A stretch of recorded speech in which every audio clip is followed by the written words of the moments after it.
আজকে আমরা পঞ্চম শ্রেণীর প্রাথমিক বিজ্ঞান বইয়ের আমরা প্রথম অধ্যায় থেকে একদম শেষ পর্যন্ত আমরা ধাপে ধাপে ক্লাস নেব। তো চলো শুরু করি।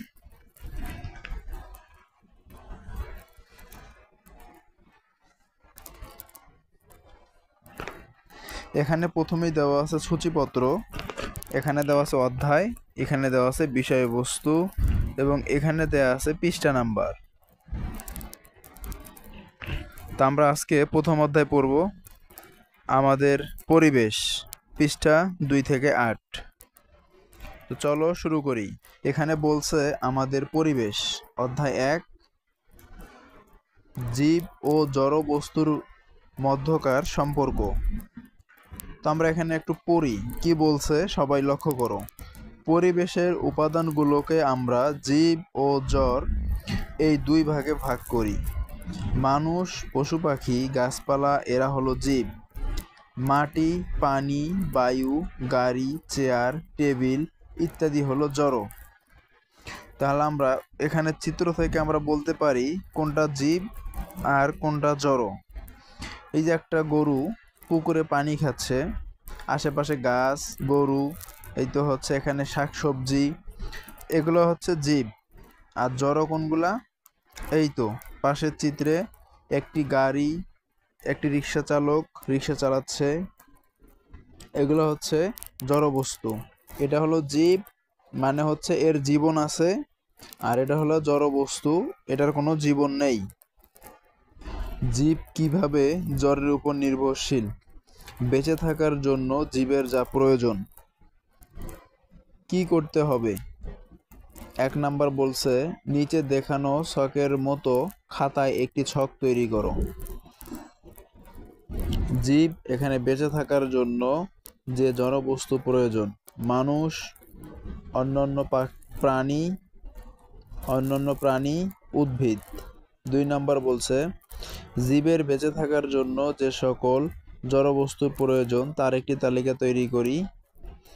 কাজটি নিয়ে সহপাঠীদের সাথে আলোচনা করি। সূর্যের আলো ও বায়ু জীব না জড়? খাদ্য তৈরির জন্য উদ্ভিদের সূর্যের আলো ও বাতাস অন্যান্য জিনিস প্রয়োজন। তোমরা এই ছকটা তোমরা নিজেরা তৈরি করবে এবং জীবের বেঁচে থাকার জন্য যে সকল বস্তুর প্রয়োজন তার একটা তালিকা তৈরি করবা। না পারলে আমি করে দেব। এখানে বলছে সারসংক্ষেপ। বেঁচে থাকার জন্য মানুষ বিভিন্ন বস্তুর উপর নির্ভর করে। মানুষের শ্বাস গ্রহণের জন্য বায়ু এবং পান করার জন্য পানি প্রয়োজন। পুষ্টির জন্য খাবার প্রয়োজন। ফসল ফলানো ও বাসস্থান তৈরির জন্য মানুষের মাটি প্রয়োজন। এছাড়াও জীবনযাপনের জন্য বাসস্থান, আসবাবপত্র, পোশাক, যন্ত্রপাতি ইত্যাদি প্রয়োজন। তাহলে বেঁচে থাকার জন্য মানুষ জড়ের উপর নির্ভরশীল। অন্যান্য প্রাণীও বেঁচে থাকার জন্য জড় বস্তুর উপর নির্ভরশীল। সকল প্রাণীর বেঁচে থাকার জন্য বায়ু, পানি, খাদ্য প্রয়োজন।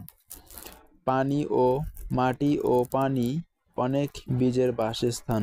অনেক পোকামাকড়, কেঁচো ইত্যাদি মাটিতে বাস করে। আবার মাছ, চিংড়ি পানিতে বাস করে। পানির জীব, মাটির জীব।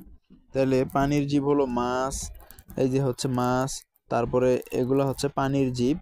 আর মাটির জীব হলো ইঁদুর, এগুলো হলো ইঁদুর, এগুলো হলো কেঁচো, এগুলো হলো মাটির জীব। শাকসবজি, এগুলো হলো মাটির জীব। ঠিক আছে? এখানে বলছে বেঁচে থাকার জন্য উদ্ভিদ পরিবেশের বিভিন্ন জড়বস্তুর উপর নির্ভর করে, যেমন মাটি, পানি, বায়ু ইত্যাদি। তাছাড়া সূর্যের আলোর উপরেও উদ্ভিদ নির্ভরশীল। উদ্ভিদ সূর্যের আলো, পানি, বায়ু থেকে কার্বন ডাই অক্সাইড ব্যবহার করে নিজের খাদ্য নিজেই তৈরি করে। পানি আবার বিভিন্ন উদ্ভিদের আবাসস্থল, যেমন শাপলা, কচুরিপানা ইত্যাদি। জীব বেঁচে থাকার জন্য পরিবেশের বিভিন্ন জড়বস্তুর উপর নির্ভরশীল। কোনো স্থানের সকল জীব ও জড় এবং তাদের মধ্যকার পারস্পরিক ক্রিয়াই হলো ওই স্থানের বস্তু সংস্থান। 2 নম্বর বলছে উদ্ভিদ ও প্রাণীর পারস্পরিক নির্ভরশীলতা। উদ্ভিদ ও প্রাণী কিভাবে একে অপরের উপর নির্ভরশীল, এখানে বলছে যে কি করতে হবে। নিচে দেখানো ছকের মতো খাতায় একটি ছক তৈরি করি।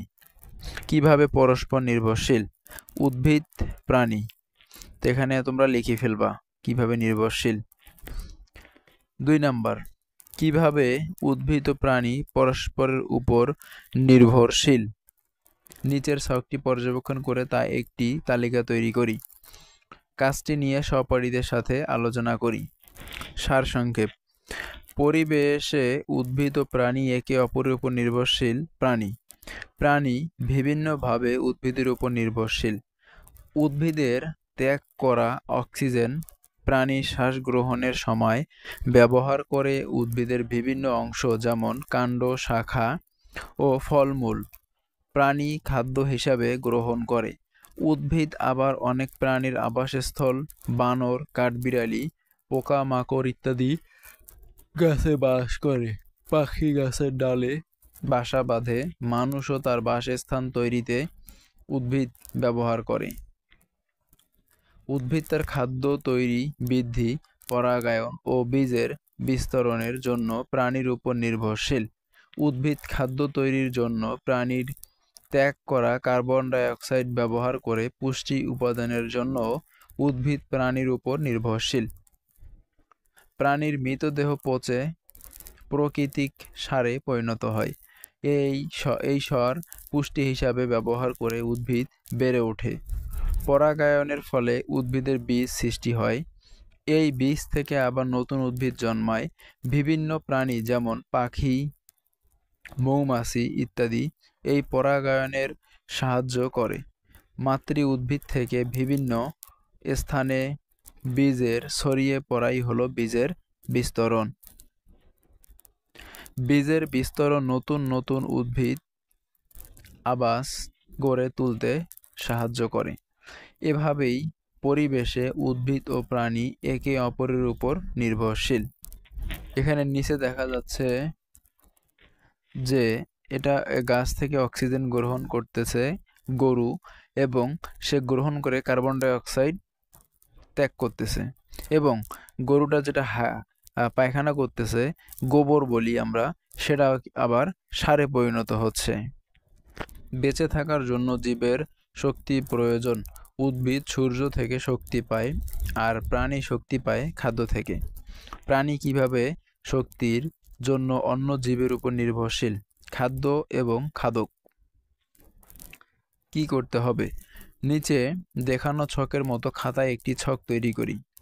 এখানে বলছে কে খায়, তাহলে এখানে আমরা লিখতে পারি যে ঘাস ফড়িং, এখানে লিখবো ঘাস ফড়িং। এখানে ঘাস ফড়িং কে খায় হলো ব্যাঙ। ঘাস ফড়িংকে খায় ব্যাঙ, ব্যাঙকে খায় সাপ, সাপকে খায় আবার ঈগল। এখানে চিত্রের মধ্যে দেখাইছে যে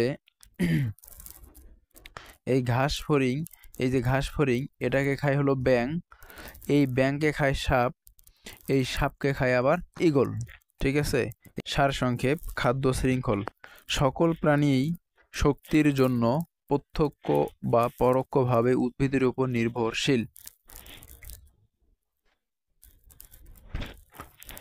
উদ্ভিদ সূর্যের আলো ব্যবহার করে নিজের খাদ্য নিজেই তৈরি করে।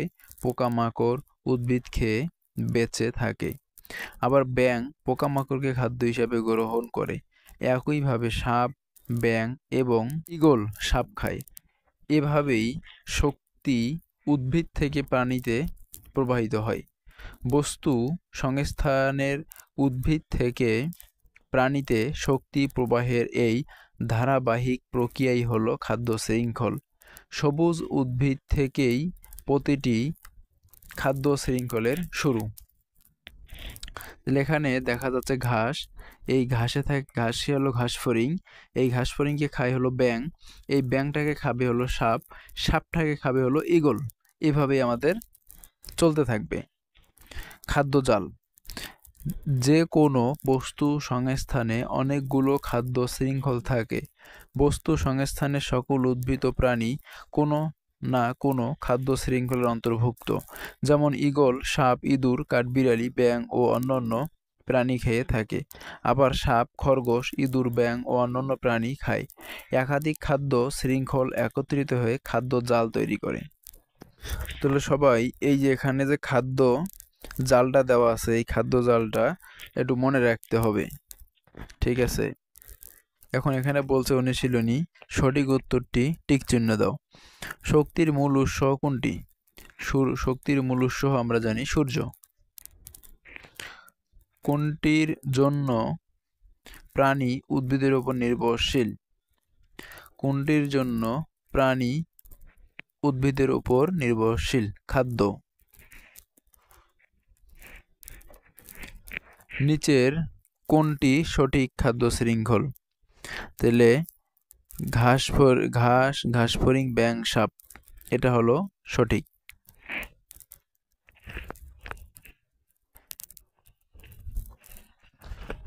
সংক্ষিপ্ত প্রশ্নের উত্তর, এই প্রশ্নের উত্তরগুলো তোমরা লিখবা 2 নাম্বার এবং 3 নাম্বার। যদি না পারো HW, যদি না পারো আমাকে বললে আমি এগুলো সবগুলোর উত্তর দিয়ে দিব, ঠিক আছে?